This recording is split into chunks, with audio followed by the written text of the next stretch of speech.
Hey everybody, welcome back. My name is Meg Borland. I'm the owner of Equilibrium ADR. I am an ADA coordinator and consultant with experience in the legal and civil rights settings. As always, we're going to start off with our disclaimer with jazz hands, and I say that with jazz hands because I mean it. I'm not an attorney and this is not legal advice. I simply provide information for educational purposes and resources for you to explore on your own. You can take it or leave it. The choices are up to you. So this video is a continuation in the series that answers questions I've received over the past few months. In this video, I will talk about the second of two options that are available to pursue under the ADA. I'm going to pick up right where we left off, so if you feel like you missed something, you can always review part 1 and part 2 of this series to catch up.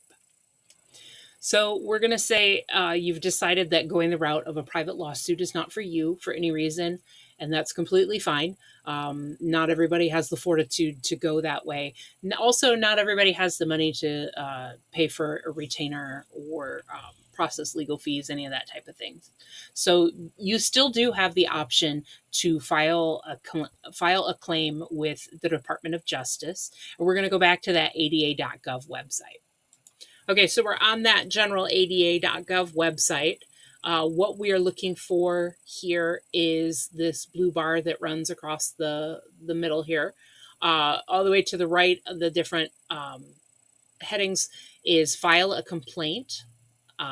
We click on that one and it opens the file a complaint page. So this one talks about, who can file, and you believe you've been discriminated against on the basis of disability. So it's an ADA complaint against, and this is going to be a private business that serves the public. So it does fit.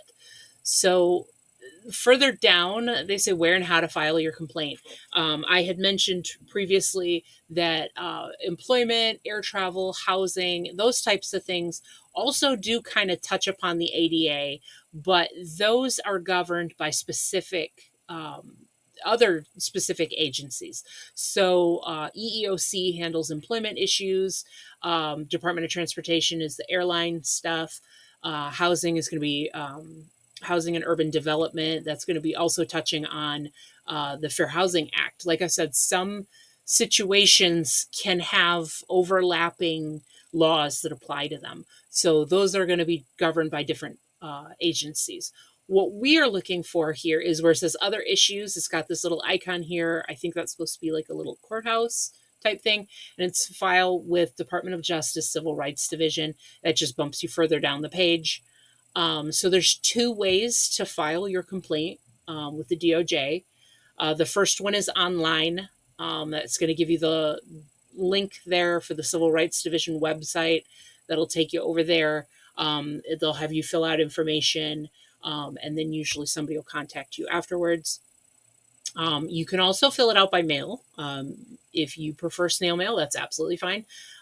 There's links there to print out the form in either regular font or in a large font for better accessibility. You can print those off, and they have the DOJ, the correct snail mail address so that you can send that in.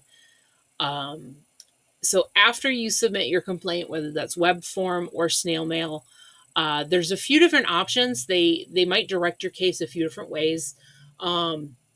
So they have an ADA mediation program where they'll have you and the business or the event owners, representatives, and you'll get together with a third-party mediator who will guide you in discussions to see if they can reach a resolution to the issue.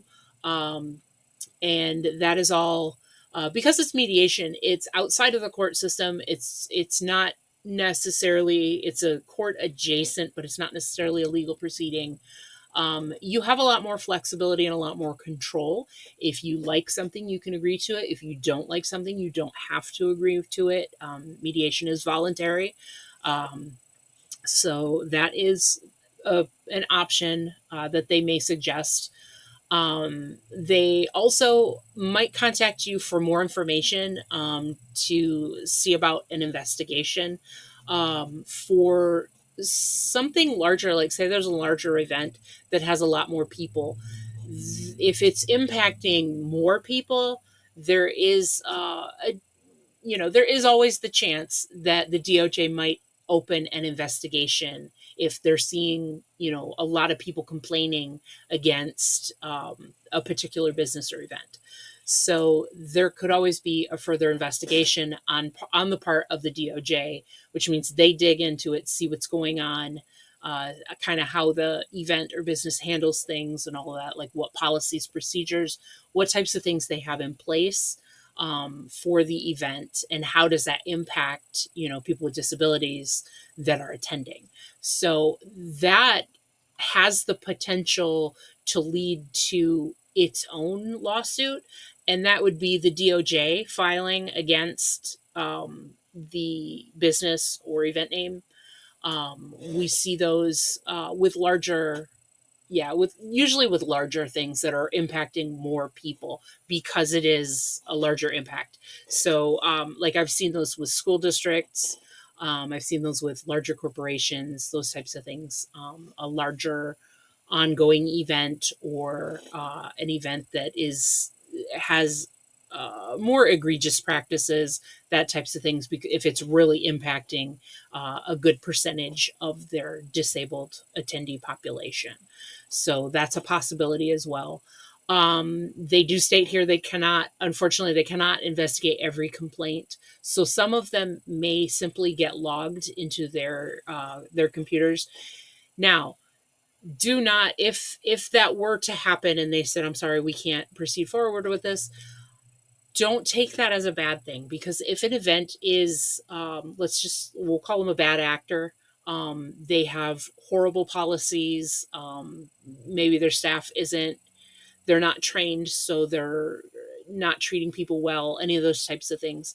If multiple people are calling and lodging complaints, the more that name starts to appear in the DOJ's computers, it becomes more and more likely they can start painting a bigger picture of how this event is impacting people with disabilities. And if this is a procedures and a practice type of situation where it's looking like it's likely going to be ongoing because of the way that this business operates. So it might seem like, oh, well, I'm registering this complaint, but it's a drop in the bucket. Eventually, that bucket does overflow. So every complaint registered, even if they don't do something about it right then and there, can add to later things. So it might not be yours that tips it, it might be somebody else's, but you know don't hesitate to hold back from lodging that complaint, if you'd like to see something done in the future. So okay, so they do receive a whole lot of complaints. They are one office in a giant country full of people who are experiencing all kinds of stuff. So they do have this that info ADA information line. Again, like I said, showed you that before. You could call. And you can check the status of your complaint, which is wonderful. I've dealt with agencies in the past that do not have that. My complaint went into limbo, never to be heard again, until I received a letter saying, oh, we've decided, and I had nothing to do with the process, which was awful. So you do have that option to call if you've not heard from them in 3 months. So 3 months is a fairly uh, reasonable time frame that a government agency should be processing your claim. So okay, so there's more information on the mediation program. There's a link there that will tell you in depth, that kind of talks about what is mediation, how does it work, all of those types of things. So yeah, if they investigate your claim, here's what they do. So that is what the DOJ claim filing situation looks like. So that is your place to start there. So it's important to remember when you're filing with the DOJ complaints, that unlike the private lawsuits, you're not going to receive any type of money damages or any type of awards or anything like that. This is basically asking the DOJ to look into it and prompt the business or event to comply with ADA law. So it's more guidance and oversight as opposed to that swift hand of justice that we all kind of would love to see. So understand that because this is a government agency, the process can be slow. And with things kind of currently going the way they are, and a lot of our agencies being thinned of staff, we don't know what that looks like for the DOJ thus far. So that could also impact it as well. Understand it has its own timeline. It's going to be different than a lawsuit. A lawsuit is going to be dependent on more of the localized federal court system as opposed to working on in the larger federal offices like the DOJ have. So um, that is something you want to keep in mind and have some patience and grace with the folks that you work with. So another thing with the DOJ process is that it is confidential. So if you're going through it, pay attention to any confidentiality type agreements or non-disclosures, anything like that. If it applies to any of your dealings, your conversations, especially in mediation, that is one of the big selling points of mediation is that it is confidential to allow for parties to have candid conversations about the issues without fear that it's going to be spread anywhere else. So if the confidentiality does apply to your process, you need to mind that so you yourself don't get in trouble for violating that. So that can potentially, if you're violating that confidentiality, that can potentially give the other party, who would be the business or the event, grounds to turn around and sue you for violating that. So yeah, that's something you want to be mindful of. So if you reach a settlement or any type of agreement in mediation, again, that confidentiality may apply. So you may not be able to tell your friends, you may not be able to tell the world, whatever, what came out of it. So hopefully any settlement that you come up with benefits you in some way. So hopefully, that's satisfying enough, even if you don't get to shout to the rafters that you've, found that swift hand of justice. Um, yeah. So sometimes you just kind of gotta be happy with what you receive. So if the DOJ files an investigation, those proceedings also tend to be confidential, unless they file in court.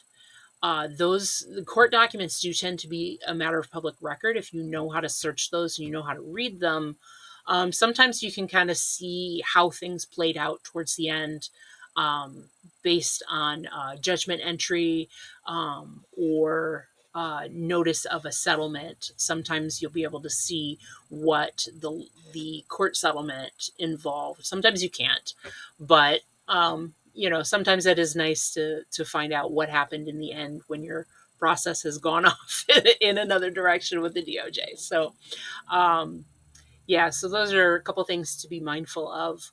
Um, and with that filing of the DOJ, that ends up being DOJ versus whoever the uh, business or event is. So yeah, those go off in their own direction. Oftentimes, the settlements that we're seeing in a lot of those involve the event is required to put in place policies, procedures, and staff training for ADA compliance for all of that. So a lot of that does result in making some very positive changes for people with disabilities attending the events. So that's something to keep in mind if you're looking to file. That is a very excellent outcome for all of us. So I hope you all found this helpful and that you have a better idea of what options you have if you've experienced any type of situations at events that you believe are discrimination on the basis of disability. Um, if you have any other questions, feel free to put those in the comments below, and I will try to get to them in upcoming videos. Remember to like, share, and subscribe for more content. Stay safe, stay well, and I'll see you next time.